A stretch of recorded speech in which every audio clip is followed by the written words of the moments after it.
Hello everyone.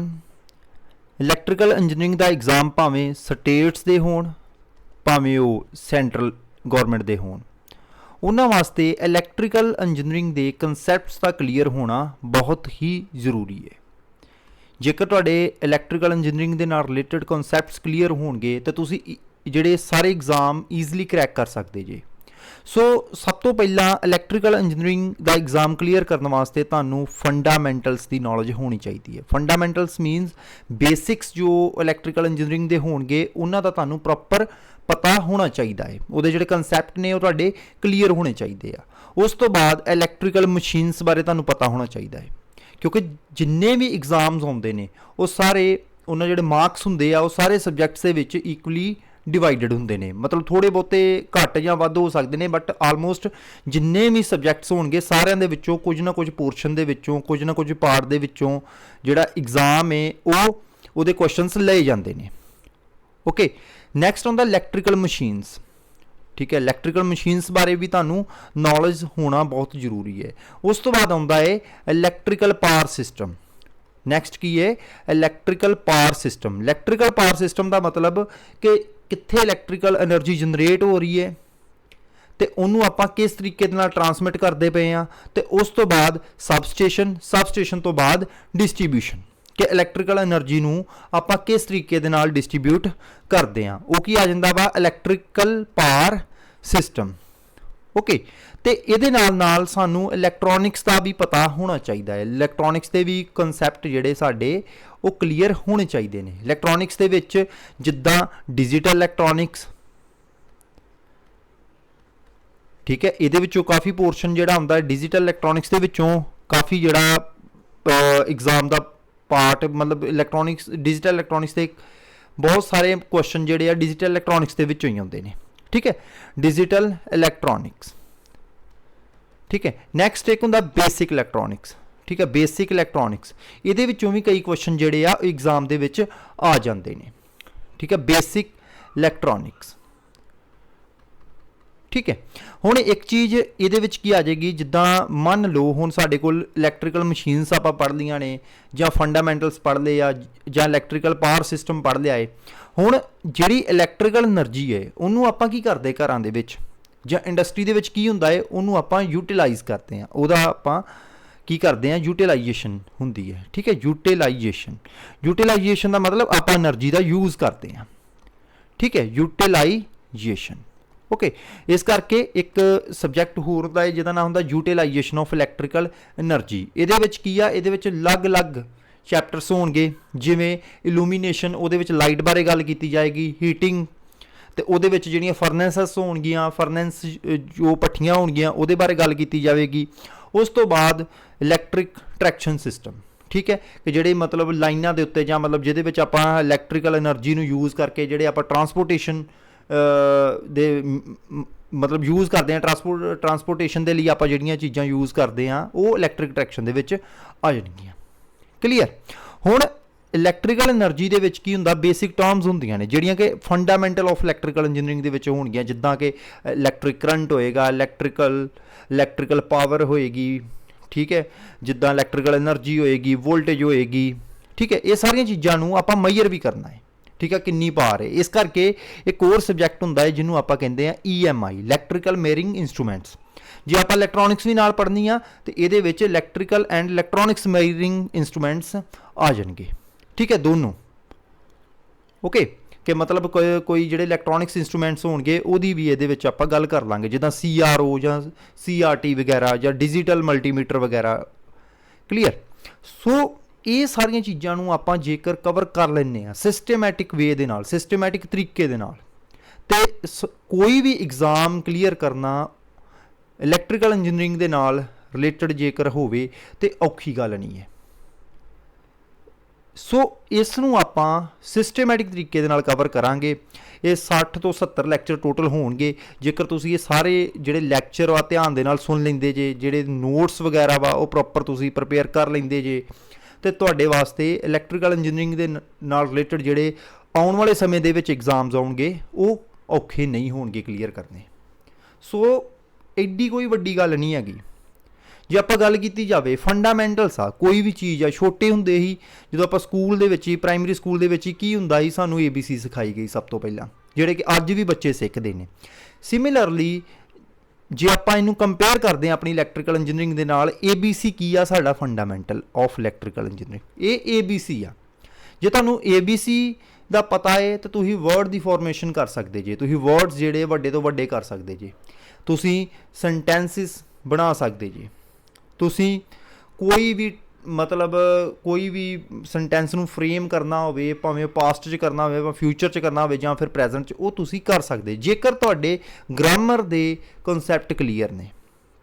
ਜੇਕਰ ਨਹੀਂ ਤੇ ਤੁਸੀਂ ਨਹੀਂ ਕਰ ਸਕਦੇ। ਇਸੇ ਤਰੀਕੇ ਦੇ ਨਾਲ ਜੇ ਫੰਡਾਮੈਂਟਲ 'ਤੇ ਆਪਾਂ ਥੋੜ੍ਹਾ ਜਿਹਾ ਜ਼ਿਆਦਾ ਸਟਰੈਸ ਦੇ ਲਈਏ, ਠੀਕ ਹੈ, ਫੰਡਾਮੈਂਟਲ ਦੇ ਨਾਲ ਜ਼ਿਆਦਾ ਸਟਰੈਸ ਦੇ ਲਈਏ ਫੰਡਾਮੈਂਟਲ ਦੇ ਉੱਪਰ, ਤੇ ਉਹਦੇ ਨਾਲ ਕੀ ਹੋਏਗਾ, ਸਾਡਾ ਕਾਫੀ ਜ਼ੋਰ ਜਿਹੜਾ ਬਾਕੀ ਸਬਜੈਕਟਸ ਦੇ ਵਿੱਚ ਘੱਟ ਲੱਗੇਗਾ। ਹੁਣ ਤੁਸੀਂ ਉਹ ਕਹੋਗੇ ਉਹ ਕਿਸ ਤਰੀਕੇ ਦੇ ਨਾਲ, ਉਹਦਾ ਜਵਾਬ ਹੋਏਗਾ ਫੋਰ ਐਗਜ਼ਾਮਪਲ ਕਿ ਸਾਡੇ ਕੋਲ ਇਲੈਕਟ੍ਰੀਕਲ ਮਸ਼ੀਨ, ਕਿਉਂਕਿ ਮੈਂ ਇਲੈਕਟ੍ਰੀਕਲ ਮਸ਼ੀਨ ਤੋਂ ਸਟਾਰਟ ਕਰਦਾ, ਮੰਨ ਲਓ ਇਲੈਕਟ੍ਰੀਕਲ ਮਸ਼ੀਨਸ ਦੇ ਵਿੱਚ ਇੱਕ ਮਸ਼ੀਨ ਹੁੰਦੀ ਹੈ। ਇਲੈਕਟ੍ਰੀਕਲ ਮਸ਼ੀਨਸ ਦਾ ਮਤਲਬ ਕੀ ਹੁੰਦਾ ਹੈ ਕਿ ਜਨਰੇਟਰ ਵੀ ਆਉਣਗੇ ਇਹਦੇ ਵਿੱਚ ਅਤੇ ਮੋਟਰਸ ਵੀ ਆਉਣਗੀਆਂ, ਠੀਕ ਹੈ। ਆਪਾਂ ਇੱਕ ਵਰਡ ਯੂਜ਼ ਕਰ ਲਿਆ ਇਲੈਕਟ੍ਰੀਕਲ ਮਸ਼ੀਨਸ। ਜੇ ਮੈਂ ਇਲੈਕਟ੍ਰੀਕਲ ਮਸ਼ੀਨਸ ਦੀ ਜਗ੍ਹਾ ਦੇ ਉੱਤੇ ਇਲੈਕਟ੍ਰੀਕਲ ਮੋਟਰ ਜਾਂ ਜਨਰੇਟਰ ਕਹਿੰਦਾ, ਉਹਦੇ ਵਿੱਚ ਫਿਰ ਅੱਗੇ ਕੈਟਾਗਰੀਜ਼ ਆਉਣਗੀਆਂ, AC ਮੋਟਰ ਆ ਕਿ DC ਮੋਟਰ ਵਾ, ਠੀਕ ਹੈ, ਸਕੁਇਰਲ ਕੇਜ ਮੋਟਰ ਹੈ, ਜਾਂ ਫਿਰ ਜੇ AC ਦੀ ਗੱਲ ਕਰਦੇ ਹਾਂ, ਜਾਂ ਫਿਰ ਸਲਿਪ ਰਿੰਗ ਮੋਟਰ ਹੈ। ਇਸ ਕਰਕੇ ਇਲੈਕਟ੍ਰੀਕਲ ਮਸ਼ੀਨਸ ਦੇ ਵਿੱਚ ਇਹ ਸਾਰੀਆਂ ਚੀਜ਼ਾਂ ਇਸ ਹੈਡਿੰਗ ਦੇ ਅੰਦਰ ਕਵਰ ਹੋ ਜਾਣਗੀਆਂ। ਹੁਣ ਗੱਲ ਕਰਦੇ ਪਏ ਹਾਂ ਕਿ ਫੰਡਾਮੈਂਟਲ ਦਾ ਯੂਜ਼ ਕਿੱਦਾਂ ਕਰਨਾ ਵਾ, ਫੰਡਾਮੈਂਟਲ ਆਫ ਇਲੈਕਟ੍ਰੀਕਲ ਇੰਜੀਨੀਅਰਿੰਗ ਦਾ ਆਪਾਂ ਯੂਜ਼ ਕਿੱਦਾਂ ਕਰਨਾ ਹੈ। ਫੋਰ ਐਗਜ਼ਾਮਪਲ ਇਲੈਕਟ੍ਰੀਕਲ ਮਸ਼ੀਨ ਦੇ ਵਿੱਚ ਮੈਂ ਜਨਰੇਟਰ ਦੀ ਗੱਲ ਕਰਦਾ ਵਾਂ, ਠੀਕ ਹੈ, ਜਨਰੇਟਰ ਦੀ ਗੱਲ ਕਰਦਾ ਵਾਂ। ਜਨਰੇਟਰ ਕੀ ਹੁੰਦਾ ਹੈ, ਜਿਹੜਾ ਮਕੈਨੀਕਲ એનર્ਜੀ ਨੂੰ ਇਲੈਕਟ੍ਰੀਕਲ એનર્ਜੀ ਦੇ ਵਿੱਚ ਕਨਵਰਟ ਕਰਦਾ ਹੈ। ਓਕੇ, ਜਿਹੜਾ ਮਕੈਨੀਕਲ એનર્ਜੀ ਨੂੰ ਇਲੈਕਟ੍ਰੀਕਲ એનર્ਜੀ ਦੇ ਵਿੱਚ ਕਨਵਰਟ ਕਰਦਾ ਹੈ, ਉਹ ਕੀ ਹੁੰਦਾ, ਜਨਰੇਟਰ। ਓਕੇ, ਹੁਣ ਇਹਦੇ ਵਿੱਚ ਜਦੋਂ ਜਨਰੇਟਰ ਘੁੰਮਦਾ ਹੈ, ਠੀਕ ਹੈ, ਜਨਰੇਟਰ ਦੇ ਵਿੱਚ ਜਿਹੜਾ ਰੋਟੇਟਿੰਗ ਪਾਰਟ ਹੋਏਗਾ ਜਦੋਂ ਘੁੰਮੇਗਾ, ਤੇ ਜਿਹੜਾ ਸਟੇਸ਼ਨਰੀ ਪਾਰਟ ਹੋਏਗਾ, ਠੀਕ ਹੈ, ਜਾਂ ਫਿਰ ਜਨਰੇਟਰ ਦੇ ਵਿੱਚ ਫੀਲਡ ਹੁੰਦਾ ਹੈ ਤੇ ਇੱਕ ਹੁੰਦੇ ਕੰਡਕਟਰਸ। ਜਦੋਂ ਫੀਲਡ ਕੰਡਕਟਰਸ ਦੇ ਨਾਲ ਕੱਟ ਕਰੇਗਾ ਤੇ ਜਨਰੇਟਰ ਦੇ ਵਿੱਚ EMF ਇੰਡਿਊਸ ਹੋ ਜਾਏਗੀ, ਠੀਕ ਹੈ। ਫੋਰ ਐਗਜ਼ਾਮਪਲ ਇਹਦੇ ਵਿੱਚ ਕੀ ਆ, ਇਹ ਜਨਰੇਟਰ ਹੈ, ਇਹ ਕੰਡਕਟਰ ਨੇ ਸਾਡੇ ਕੋਲ, ਠੀਕ ਹੈ, ਇਹ ਇੱਕ ਰੋਟੇਟਿੰਗ ਪਾਰਟ ਹੈ, ਠੀਕ ਹੈ, ਇਹ ਸਾਡੇ ਕੋਲ ਕੀ ਹੈ, ਰੋਟੇਟਿੰਗ ਪਾਰਟ ਹੈ, ਮਤਲਬ ਕੀ ਹੈ, ਮੈਗਨੇਟ ਹੈ, NS। ਜਦੋਂ ਇਹ ਘੁੰਮੇਗੀ ਮੈਗਨੇਟ ਤੇ ਇਹ ਕੰਡਕਟਰਸ ਦੇ ਨਾਲ ਕੱਟ ਕਰੇਗੀ, ਜਦੋਂ ਕੰਡਕਟਰਸ ਦੇ ਨਾਲ ਇਹਨੇ ਕੱਟ ਕੀਤਾ ਤੇ ਉਹਦੇ ਵਿੱਚ EMF ਇੰਡਿਊਸ ਹੋ ਜਾਏਗੀ, ਠੀਕ ਹੈ। ਇੱਥੇ ਸਾਨੂੰ ਕੀ ਮਿਲ ਜਾਏਗੀ, ਵੋਲਟੇਜ ਮਿਲ ਜਾਏਗੀ। ਜੇਕਰ ਸਰਕਟ ਨੂੰ ਕਲੋਜ਼ ਕਰ ਦਈਏ ਤੇ ਕਰੰਟ ਵੀ ਫਲੋ ਹੋਣਾ ਸ਼ੁਰੂ ਹੋ ਜਾਏਗਾ। ਓਕੇ, ਇਹਦਾ ਮਤਲਬ ਕੀ ਹੋਇਆ ਕਿ ਇੱਥੇ ਆਪਾਂ ਫਿਰ ਕਿਹੜਾ ਲਾ ਯੂਜ਼ ਹੋਇਆ, ਇਲੈਕਟ੍ਰੋਮੈਗਨੈਟਿਕ ਇੰਡਕਸ਼ਨ, ਠੀਕ ਹੈ। ਕਿਹੜੇ ਲਾ ਯੂਜ਼ ਹੋਏ, ਇਲੈਕਟ੍ਰੋਮੈਗਨੈਟਿਕ ਇੰਡਕਸ਼ਨ ਦੇ ਲਾ ਯੂਜ਼ ਹੋਏ, ਠੀਕ ਹੈ।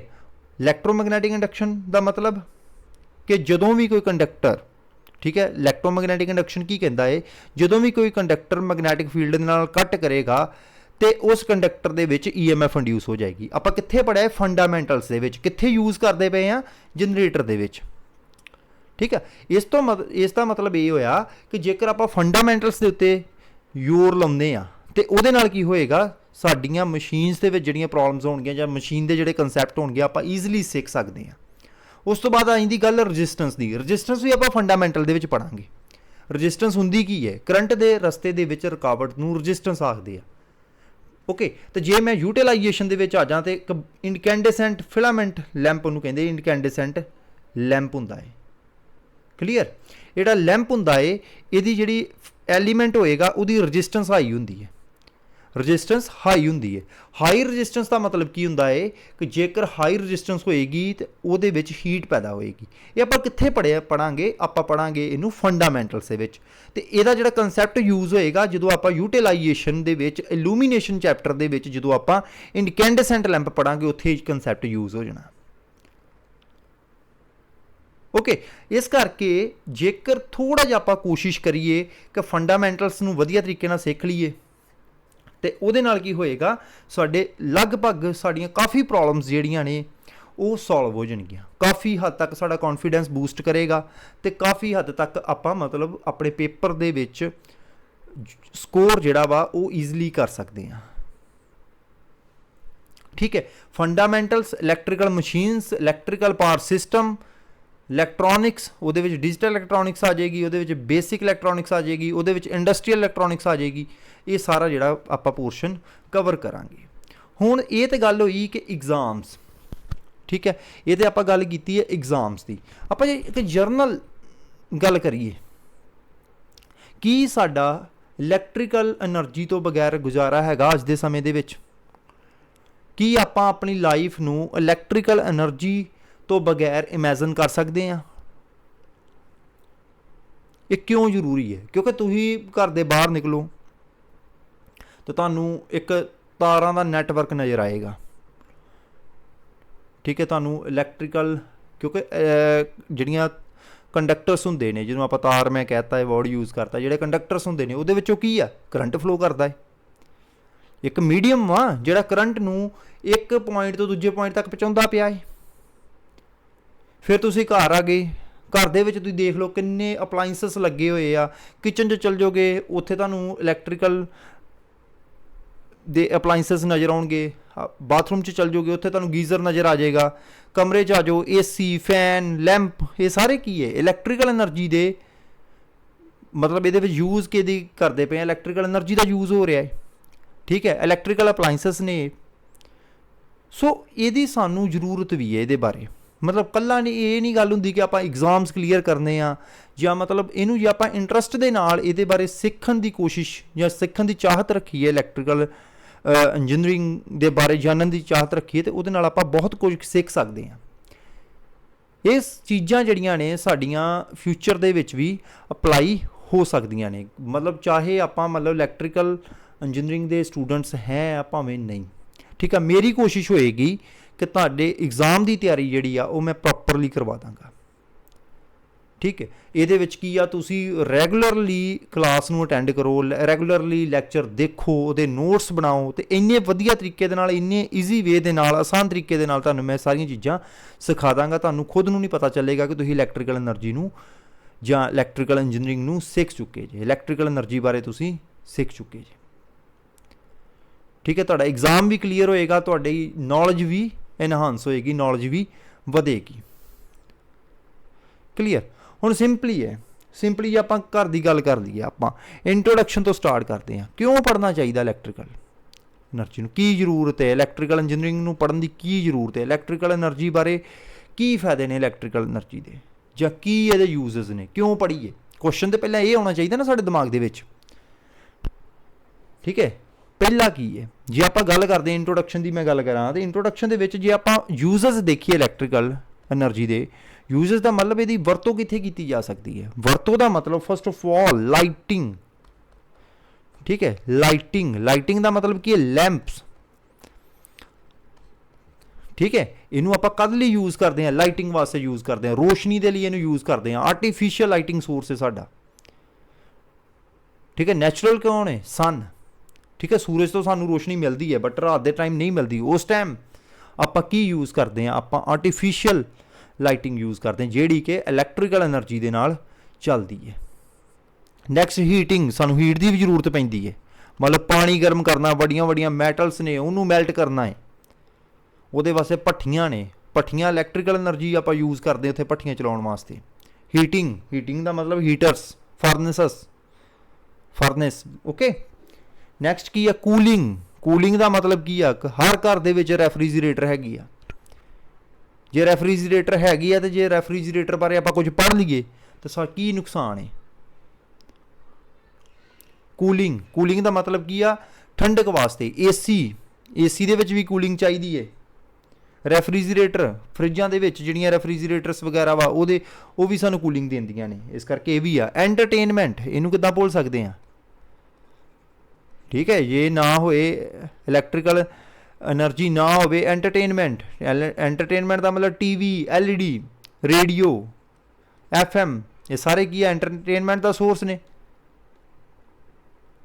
ਓਕੇ, ਫਿਰ ਉਸ ਤੋਂ ਬਾਅਦ ਟਰਾਂਸਪੋਰਟੇਸ਼ਨ, ਇੱਕ ਚੀਜ਼ ਨੂੰ ਦੂਜੀ ਜਗ੍ਹਾ 'ਤੇ ਪਹੁੰਚਾਉਣ ਵਾਸਤੇ ਸਾਨੂੰ ਟਰਾਂਸਪੋਰਟ ਦੀ ਜ਼ਰੂਰਤ ਪੈਂਦੀ ਆ। ਉਹਦੇ ਵਿੱਚ ਆਪਾਂ ਕੀ ਹੈ, ਸਾਡਾ ਸਭ ਤੋਂ ਰਿਲਾਇਬਲ ਸੋਰਸ ਕਹਿ ਲਓ ਜਾਂ ਫਿਰ ਸਭ ਤੋਂ ਸਸਤਾ ਸੋਰਸ ਕਹਿ ਲਓ, ਜਿਹੜਾ ਇੱਕ ਜਗ੍ਹਾ ਤੋਂ ਦੂਜੀ ਜਗ੍ਹਾ ਤੱਕ ਚੀਜ਼ਾਂ ਨੂੰ ਪਹੁੰਚਾ ਰਿਹਾ ਹੈ, ਪੈਸੰਜਰਸ ਨੂੰ, ਲੋਕਾਂ ਨੂੰ ਪਹੁੰਚਾ ਰਿਹਾ, ਉਹ ਕੀ ਹੈ, ਰੇਲਵੇ।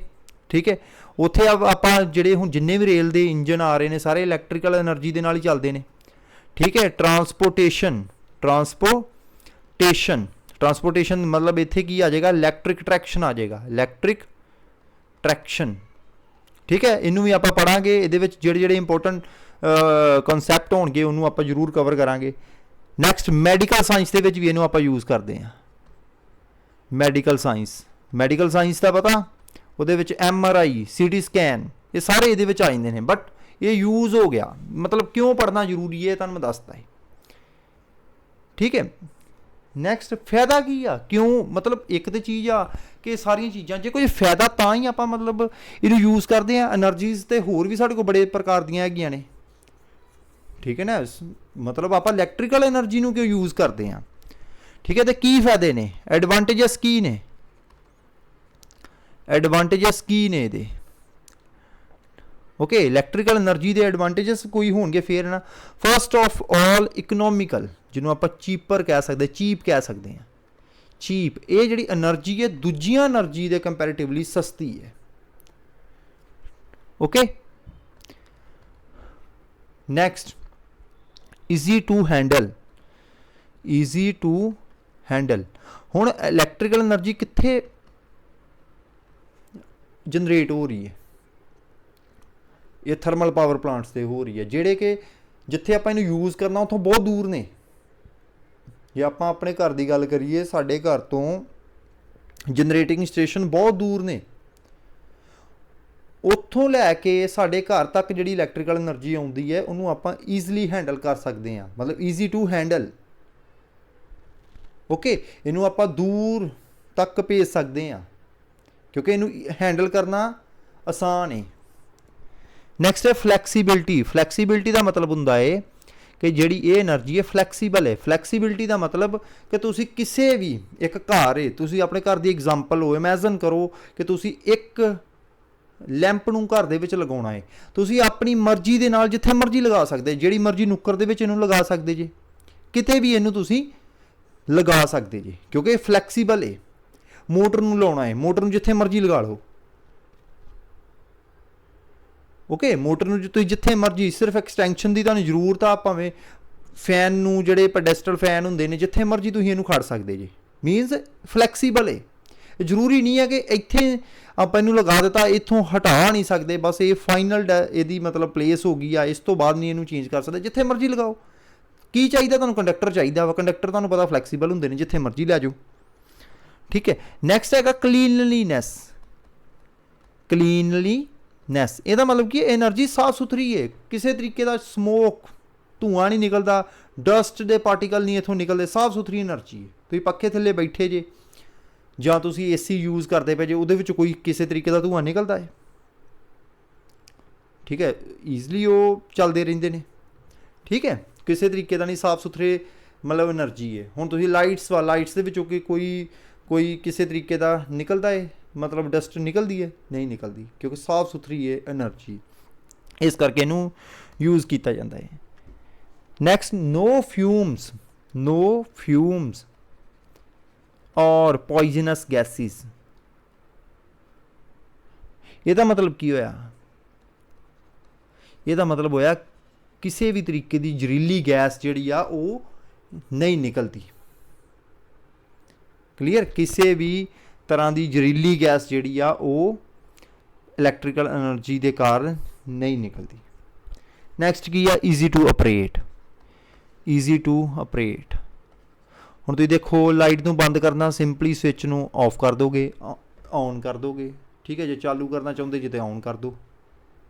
ਠੀਕ ਹੈ, ਇਹ ਫਾਇਦੇ ਹੀ ਯੂਜ਼ਰਸ ਤੁਹਾਨੂੰ ਦੱਸਦੇ ਕਿ ਕਿਹੜੇ ਨੇ। ਹੁਣ ਅਸੀਂ ਕੀ ਕਰਨਾ ਵਾ ਕਿ ਸਭ ਤੋਂ ਪਹਿਲਾਂ ਬੇਸਿਕ ਆਫ ਇਲੈਕਟ੍ਰੀਕਲ ਇੰਜੀਨੀਅਰਿੰਗ, ਮਤਲਬ ਫੰਡਾਮੈਂਟਲਸ ਆਫ ਇਲੈਕਟ੍ਰੀਕਲ ਇੰਜੀਨੀਅਰਿੰਗ ਨੂੰ ਕਵਰ ਕਰਾਂਗੇ। ਓਕੇ, ਬੇਸਿਕਸ ਪੜ੍ਹਨ ਤੋਂ ਬਾਅਦ ਫਿਰ ਆਪਾਂ ਮਸ਼ੀਨਸ ਨੂੰ ਕਵਰ ਕਰਾਂਗੇ ਜਾਂ ਫਿਰ ਆਪਾਂ ਇਲੈਕਟ੍ਰਿਕ ਪਾਵਰ ਸਿਸਟਮ ਨੂੰ ਕਵਰ ਕਰਾਂਗੇ। ਠੀਕ ਹੈ, ਇਸੇ ਤਰੀਕੇ ਦੇ ਨਾਲ ਇਹ 60 ਤੋਂ 70 ਲੈਕਚਰ ਹੋਣਗੇ, ਜਿਹਦੇ ਵਿੱਚ ਤੁਹਾਡਾ ਸਿਲੇਬਸ ਸਾਰੇ ਦਾ ਸਾਰਾ ਕਵਰ ਹੋ ਜਾਏਗਾ। तो मैनू यकीन आ कि जे तुसीं इन्ना सिलेबस कवर कर लिया तो तुहाडा जिहड़ा एग्ज़ाम भी 100% क्लीयर होएगा। ओके, इस करके रूटीन दे विच अपने नोट्स प्रिपेयर करो तो अपने आप नू फ्यूचर च कामयाब करो। Okay, thank you.